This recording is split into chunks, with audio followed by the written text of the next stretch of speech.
Hello everyone, my name is Brandon Clary and welcome to my week 3 discussion board. For this discussion board I'll be discussing two topics, Luther Gulick's PosCorp and Elton Mayo's social disorganization and how it can affect my proposed task force. Luther Gulick created PosCorp as part of his administrative theory management.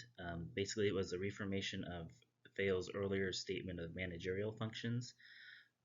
Luther's PosCorp includes planning, organization, staffing, directing, coordinating, reporting, and budgeting. Basically, he formed these to help create a framework so that not one person would have to carry out a mission, but rather a team working together with some sort of organizational structure. I found an article through the CBU library comparing using Gulick's notes on theory of organization in a public administration, mainly PosCorp, to the movie The Martian, and how PosCorp can also be used to prepare for space travel. The article essentially described it as PosCorp is essential for managing public lands, ensuring food safety and supply, running government agencies, is the same for exploring space, whether it's done through a private company or a public agency or a combination thereof. In the movie The Martian, the article portrays PosCorp by showing the administrative side of NASA, how the mission came to be, and how the crew interacts with each other.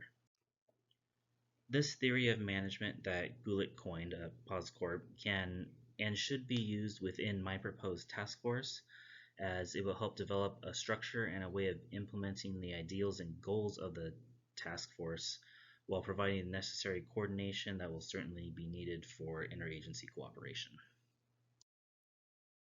While Mary Perker Follett talked about the human factor based on her observations and Hegelian philosophy, Elton Mayo dissected it as using a clinical psychology background. He attributed the social disorganization to the Industrial Revolution with the advancement of technology and the increased use of scientific management within factories, similar to Henry Ford's assembly line, to increase the output of services and goods. This helped destroy social ties that we now see in workplaces. Elton Mayo thought that increasing social ties within the workplace would help increase the well-being of the people in the workplace and therefore the production and output of goods and services. I found a peer-reviewed article that took Mayo's views a step further by tying it to Freud. Mainly, this article describes that with Freud's views, not everyone will have the same requirements of social interaction, and while Mayo's views are still applicable today, they can either be flawed or incomplete. Um, this theory of social disorganization can be apparent in my task force if there's no room for improvement or there's a lack of social interaction within the workplace. Maybe there's not enough amenities to keep the employees happy or in a conducive atmosphere to work.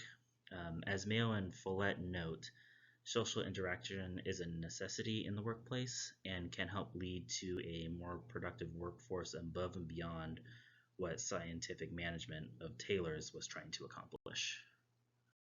And that is all I have for the week 3 discussion board. Thank you for listening.